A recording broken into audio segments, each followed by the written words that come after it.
So, this got me thinking. Infinite answers that are equally valid. What else is like that? Well, essentially everything that's conceptual. And then that got me thinking even more. How do I even, what is a concept? What does conceptual mean? And this kind of goes into the title of the video. This is my case for the sixth sense. We have hearing, sight, smell, touch, and taste. Yet, we often operate off of things that are truths or truisms that you can't use any of these things to, truly describe.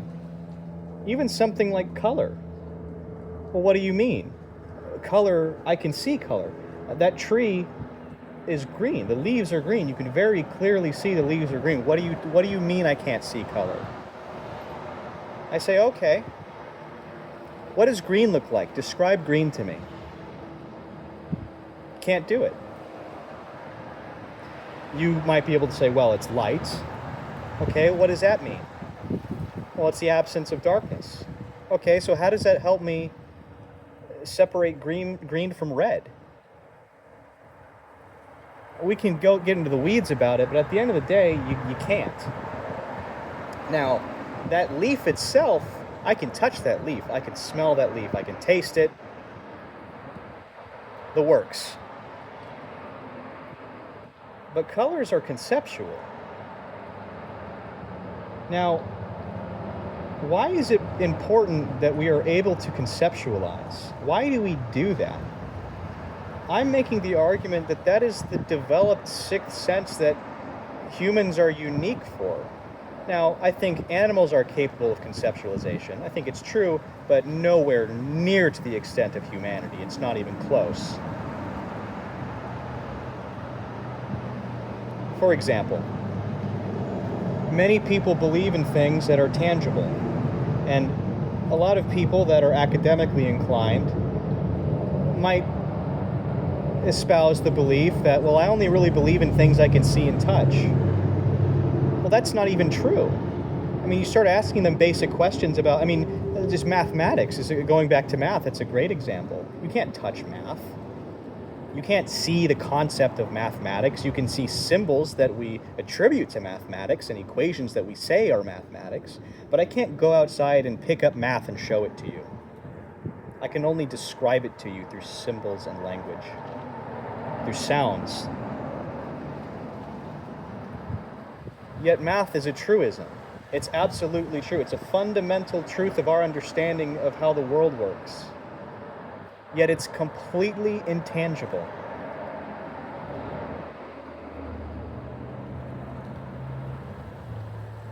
So, if there are things that are tangible that we know are real, mainly because they're tangible, we can use all the classical senses. Why are those always true?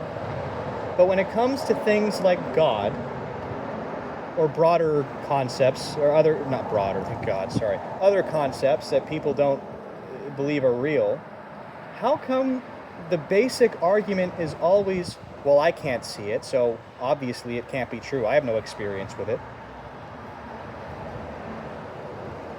When throughout all of our lives, our entire perception of our world around us is not only made up of assumptions, but of conceptualizations. A lot of conceptualizations of things that we can't even see. Like the color green.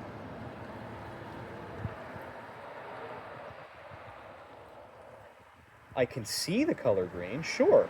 Can I describe the color green to you? No, I can't. I could never describe the color green to you. It's a sense.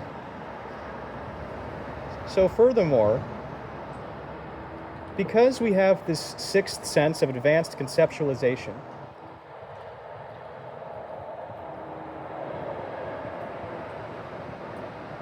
that's what separates us from the animals.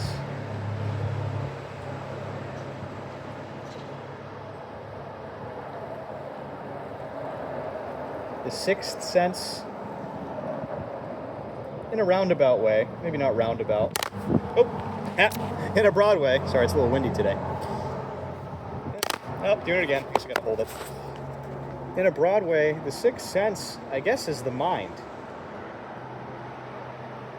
Because not only does it bring all of the other senses together, but it uses senses to conceptualize. We conceptualize color by the visual information that our eyes give to us. But let's think about something more obscure, like democracy. What senses do we have that can describe democracy? Well, I mean, you see people, you hear them talking. That's literally what's happening. You see people showing up to somewhere and taking a pencil and jotting down the symbols. That's the only senses you're using. But the way we conceptualize democracy is by interpreting all of this information in a very specific way. We give meaning to this information. The sixth sense is conception, it's thought. It's advanced thought. It has to be. Because no other sense could describe find me an animal that practices democracy in the way that we do. You can't. You think cats are walking around describing the color green to each other? No, it's not even a thought in their head. Anyway, just some thoughts I had.